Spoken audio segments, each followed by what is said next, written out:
This is Kailash and welcome again to my YouTube channel, The Tuition Point. So today we will study about exercise 3.2 and here is question number 1. Form the pair of linear equations and find their solution graphically. 10 students of class 10th took part in a mathematics quiz. If the number of girls is 4 more than the number of boys, find the number of boys and the girls who took part in the quiz. हमें क्या दे रखे हैं? Class 10 के 10 student हैं, वो एक mathematics quiz में participate करते हैं जिसमें से हमें उनकी नंबर ऑफ बॉयज और नंबर ऑफ गर्ल्स निकालने, टोटल स्टूडेंट दे रखे हैं तो हमें पता नहीं है, तो हम इसको लेट करके चलते हैं कि let the number of girls कितने हमारी x है और नंबर ऑफ बॉयज हम लेट करके चलते हैं कि y है। आफ्टर दैट टोटल स्टूडेंट कितने हो गए हमारे 10 दे रखे हैं, तो x प्लस वाई गर्ल्स और बॉयज को मिला के तो 10 होंगे। तो पहली कंडीशन हमारी हो जाएगी x plus y equal to 10। इसको इक्वेशन लेट कर लेते हैं 1। सेकंड क्या दे रखा है? If the number of girls is 4 more than the number of boys, अगर नंबर ऑफ गर्ल्स 4 मोर है नंबर ऑफ बॉयज से, नंबर ऑफ बॉयज क्या दे रखा हमें y, नंबर ऑफ गर्ल्स है x, तो गर्ल्स की जो गर्ल्स है वो हमें क्या दे रखी है 4 more than the number of boys, boys से 4 ज्यादा है तो y प्लस 4, ये बॉयज हो गए और 4 मोर देन, तो x की वैल्यू हमारी क्या आ जाएगी y प्लस 4। तो इसको भी हम इस साइड लेके चलेंगे, इसकी तरह इक्वेशन बनाएंगे, देन क्या हो जाएगी x minus y equal to, ये 4 इस साइड है तो x minus y equal to 4। इसको मान लेते हैं हम इक्वेशन नंबर 2।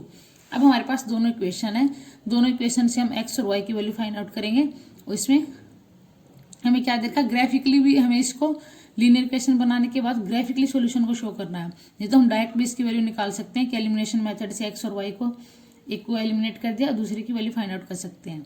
हम इसको ग्राफिकली भी शो करेंगे, तो हम इससे यहाँ पे टेबल बनाएंगे जैसा हमने एक्सरसाइज 3.1 में किया था। तो एक्सरसाइज पहले इक्वेशन 1 के लिए बनाएंगे यहाँ पे,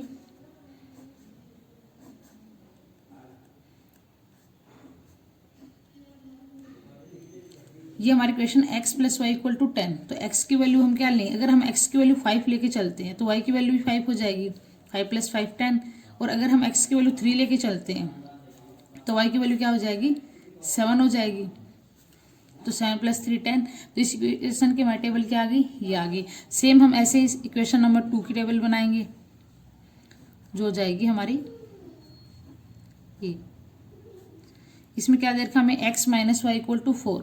अगर हम x की वैल्यू कुछ भी लेके चल रहे, मतलब हमें छोटी वैल्यू लेके चलनी है, ज़्यादा बड़ी नहीं लेके चलेंगे क्योंकि हमें ग्राफ शो करना है।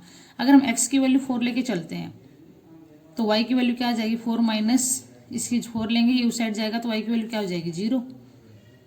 सेकंड, अगर हम x की वैल्यू 6 लेके चलते हैं तो y की वैल्यू क्या हो जाएगी 2, 6 में से 2 गया 4।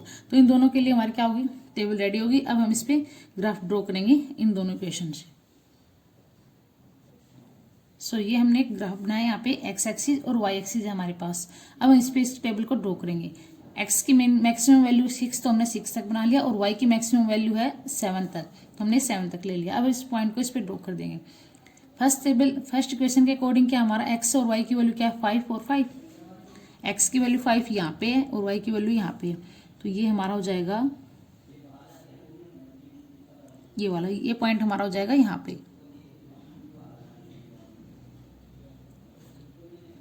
5 5।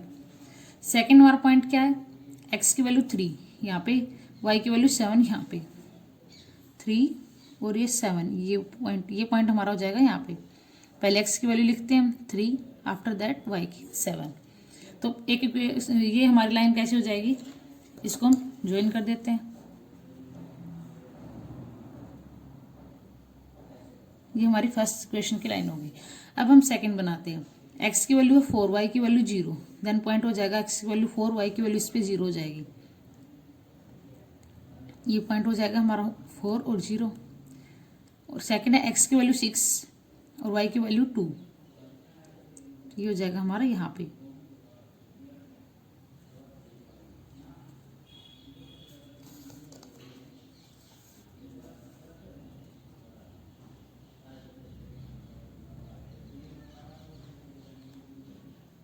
इसको भी हम ज्वाइन कर देते हैं।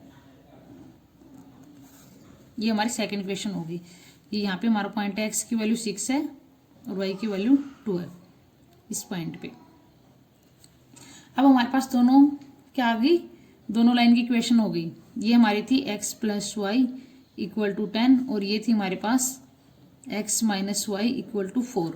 हमें क्या निकालनी थी, x और y की। अब ये दोनों लाइन जहाँ पे हमारे मीट करेंगी वहाँ पे हमारी x और y की जो पॉइंट आएंगे वो हमारी x और y की वैल्यू जाएंगे।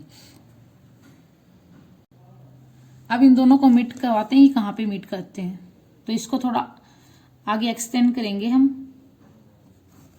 और सेम इसको आगे एक्सटेंड करेंगे तो ये हमारा एक पॉइंट पे मीट करेंगी, इस पॉइंट पे, ये हमारा इस पॉइंट पे मीट करेंगे।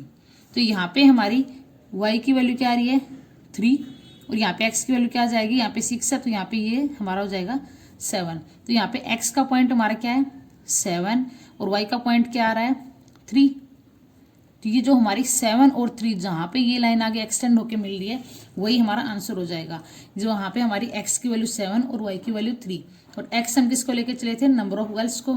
सो नंबर ऑफ गर्ल्स हमारा क्या हो जाएगा, जिसको हम लेके चले थे x, मीन्स गर्ल्स कितनी है 7 है, एंड नंबर ऑफ बॉयज कितना हो जाएगा, जिसको हम लेके चले थे y, और y की वैल्यू यहाँ पे क्या है 3। 7 प्लस 3 10, टोटल स्टूडेंट हमारे पास कितने थे 10। तो हमारी आगे वैल्यू 7 और 3। सो इस तरीके से हमें इसको सोल्व करना था। सो ये था हमारा question number 1। I hope you understand well. If you have any doubt please ask in comment section. अब हम करते हैं इसका क्वेश्चन नंबर 2। नाउ हमारा क्वेश्चन नंबर 2 है, on comparing the ratios a1 by a2, b1 by b2 and c1 by c2, find out whether the lines representing the following pairs of linear equation intersect at a point are parallel or coincident।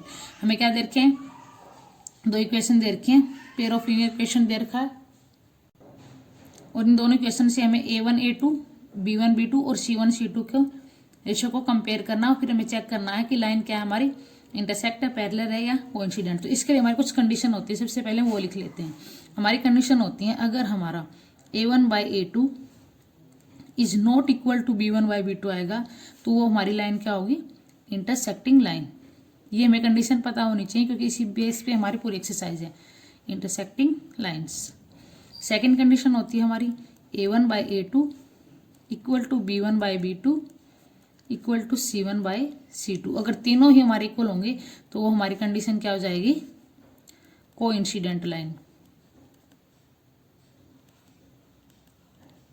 And third condition है हमारी a1 by a2 equal to b1 by b2 but not equal to c1 by c2। Then हमारी condition क्या हो जाएगी, parallel lines. तो ये condition है हमारी कुछ। अगर हमें कोई भी क्वेश्चन आ जाए उसमें हम इन तीनों को अप्लाई करेंगे। अगर पूछा गया हमसे कि इंटरसेक्टिंग है, कोइंसिडेंट है या पैरेलल है, तो अगर हमें ये कंडीशन याद होंगे तो हम इजीली इसको सोल्व कर सकते हैं। अब हम स्टार्ट करते हैं इसको। अब यहाँ पे a1 a2 क्या है, a1 है हमारा पहली वाले का x का कोफिशिएंट, a2 है सेकेंड इक्वेशन का x का कोफिशिएंट, b1 है हमारा y का कोफिशिएंट फर्स्ट इक्वेशन का, और इसमें b2 है सेकेंड इक्वेशन का y का, और जो दोनों में कांस्टेंट है ये फर्स्ट में हमारा c1 है, इसमें c2 है। तो इसको कंपेयर करते हैं हम a1 by a2। तो a1 हमारा क्या है 5, a2 क्या हमारा 7, ये आ गया हमारा 5 है 7। सेकेंड कंपेयर करते हैं b1 by b2 को। b1 क्या है हमारा -4 और b2 है हमारा 6। कैंसिल हो रहा है तो उसको कैंसिल कर सकते हैं हम, 2 2 जा 4, 2 3 जा 6, ये आ गया हमारा -2/3। थर्ड हमारा c1 by c2, c1 है हमारा 8, c2 है हमारा -9। अब ये तीनों ही डिफरेंस आ रहे हैं हमारे, तीनों में से कोई इक्वल नहीं है, सो हम क्या लिख सकते हैं, a1 by a2 is not equal to b1 by b2। Means हमारी पहली ही आ गई, क्योंकि ये हमें इक्वल नहीं है तो आगे हमें सोल्व करने की जरूरत नहीं है। तो हमारी लाइन्स कौन सी होगी, इंटरसेक्टिंग लाइन। सो इंटरसेक्टिंग लाइन्स, और ये हमें बताना था कि लाइन कौन सी है, इंटरसेक्टिंग है, कोइंसिडेंट है या पैरेलल लाइन्स है। सो ये था हमारा क्वेश्चन नंबर 2। अब हम करते हैं क्वेश्चन नंबर 3। नाउ हमारा क्वेश्चन नंबर 3 है, on comparing a1 by a2, b1 by b2 and c1 by c2, find out whether the following pair of equation are consistent or inconsistent। जैसे हमने question number 2 में अभी अभी किया कि हमारी कौन सी लाइन पैरेलल थी, कौन सी कोइंसिडेंट थी और इंटरसेक्टिंग थी। सेम क्वेश्चन हमारा है। अब हमारे पास जो पैरेलल और इंटरसेक्टिंग जो लाइन होती है या कोइंसिडेंट, तीनों जो लाइन होती है उनकी कुछ कंडीशन होती है कि कंसिस्टेंट होती है या इनकंसिस्टेंट होती है। तो सेम इसमें ही हम इसको पहले रेशो फाइंड आउट करेंगे। तो रेशो हमारा क्या दे रखा, A1/A2 का करेंगे हम। A1/A2 क्या हमारा यहाँ पे 3 और A2 हमारा 2, यह आ गया हमारा 3/2। सेकेंड B1/B2 का रेशो आ जाएगा हमारा, B1 का है 2 और B2 का है -3। तो ये हमारा क्या आ गया, A1/A2 is not equal to B1/B2। So इसके अकॉर्डिंग हमारी कंडीशन क्या थी जो हमने अभी किया, इसके अकॉर्डिंग हमारी कंडीशन थी इंटरसेक्टिंग लाइन। तो ये हमारी कौन सी लाइन हो जाएंगी, इंटरसेक्टिंग लाइंस। और जो हमारी इंटरसेक्टिंग लाइंस होती है वो हमारी क्या होती है, कंसिस्टेंट होती है, इनकंसिस्टेंट होती है। तो वो हमारी होती है consistent. So it is consistent.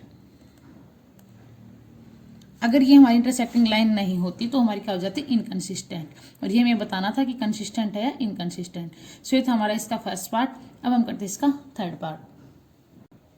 सो हमारा थर्ड पार्ट में देखा है 3/2x + 5/3y = 7। फर्स्ट क्वेश्चन हो गई। सेकेंड हमारी 9x - 10y = 14। दोनों लीनियर पेयर ऑफ इक्वेशन है हमारे पास। अब सेम इसमें भी हमें ये पता लगाना कि कंसिस्टेंट है या इनकंसिस्टेंट है। तो इसके अंदर हम इसके A1/A2 का रेशियो देखेंगे। A1 है हमारा 3/2 और A2 है हमारा 9।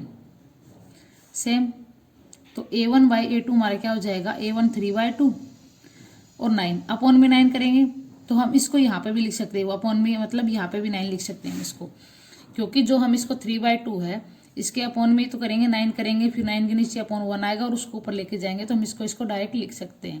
तो ये हमारा क्या हो जाएगा, 3 3 जा 9 कैंसिल आउट होकर 1/6 आ जाएगा। सेकेंड B1/B2 का रेशो, B1/B2 तो B1 हमारा क्या है 5/3 और B2 हमारा क्या है -10। तो माइनस आगे लगा सकते हैं हम इसको, 10 इसके मल्टीप्लाई में कर सकते हैं, नहीं तो इसके नीचे करके 10 उसके नीचे 1 और फिर उसको ऊपर लेके जाएंगे तो हम डायरेक्टली इसको 10 कर सकते हैं, क्योंकि अगर हम इसको रिवर्स करेंगे तो 10 नीचे ही आएगा हमारा। तो हम इसको डायरेक्टली डिवाइड कर सकते हैं। तो 5 1 जा 5, 5 2 जा 10, ये आ जाएगा हमारा -1/3 2 जा 6। अब हमारे पास A1/A2 और B1/B2 इक्वल नहीं है, क्योंकि माइनस का ये नहीं है कि हमारे पास नंबर सेम है तो हम इसको इक्वल कर सकते हैं, बट माइनस है तो भी इक्वल नहीं होंगे। A1/A2 is not equal to B1/B2। तो ये दोनों हमारे क्या है, intersecting line. First part same हमारा, तो इसको हम लिखेंगे intersecting line. So it is intersecting line हमेशा क्या होती है, कंसिस्टेंट। सो ये था हमारा इसका third part. And here is complete this question number 3. In our next video, we will study about question number 4. And for more videos, please subscribe my channel and don't forget to press bell icon for upcoming videos.